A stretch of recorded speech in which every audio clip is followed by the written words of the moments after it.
Olá, irmãos. Então, como a gente estava dizendo, né? A gente agora volta aqui para nossos slides, né?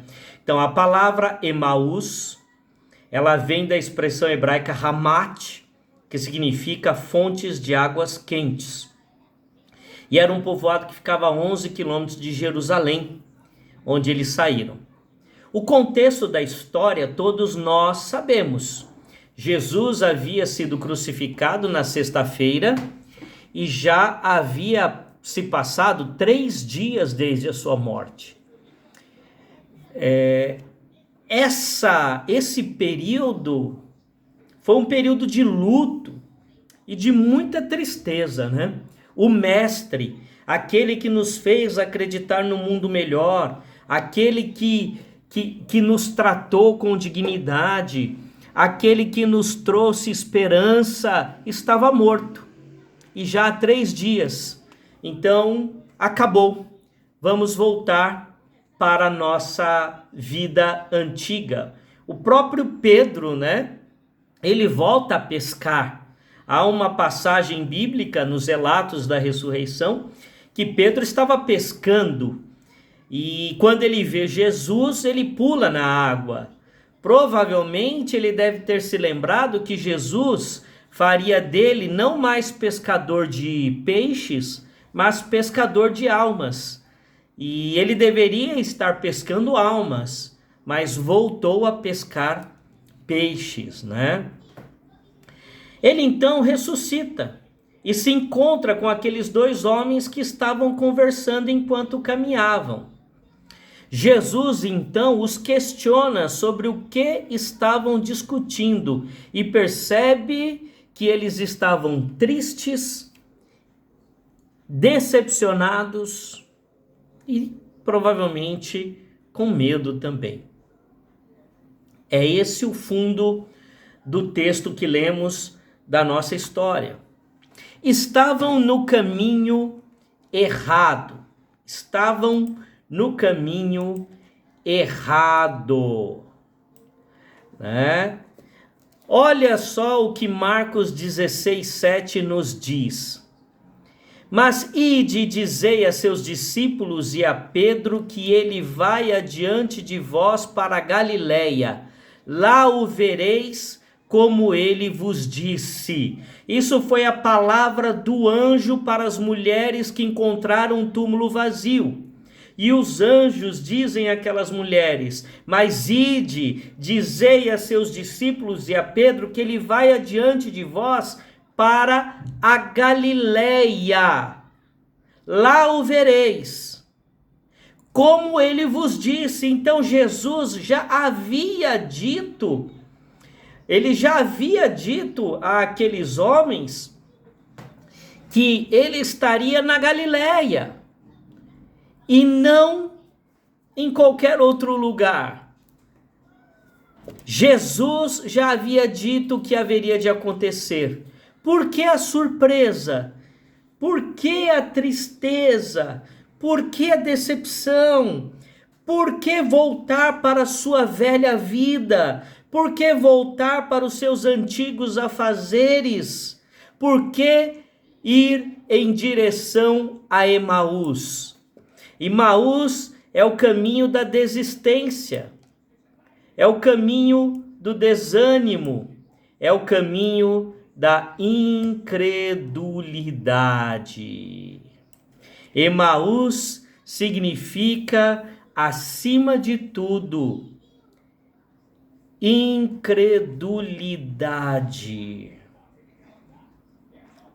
Porque quando a gente olha para o texto bíblico, a gente vê o quê? Pessoas incrédulas. Eles dizem: algumas mulheres falaram que o túmulo estava vazio, alguns discípulos até viram o túmulo vazio, mas nós não acreditamos. Quer dizer, a incredulidade havia tomado conta dos corações daquelas pessoas.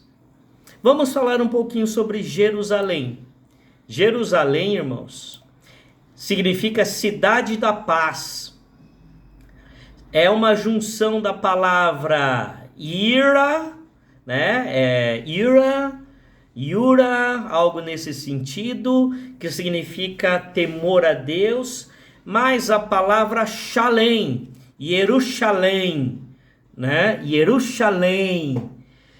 Shalem é uma variação da palavra Shalom. E o que significa Shalom? Shalom significa paz. Paz.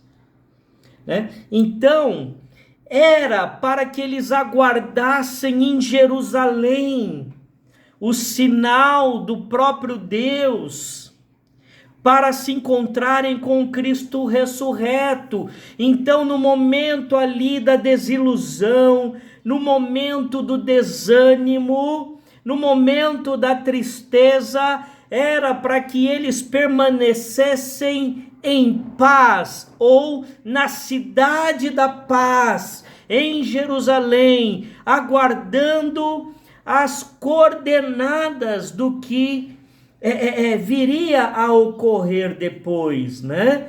Permanecer em paz, mesmo durante a adversidade e tristeza. Permanecer em paz, mesmo durante a adversidade e a tristeza.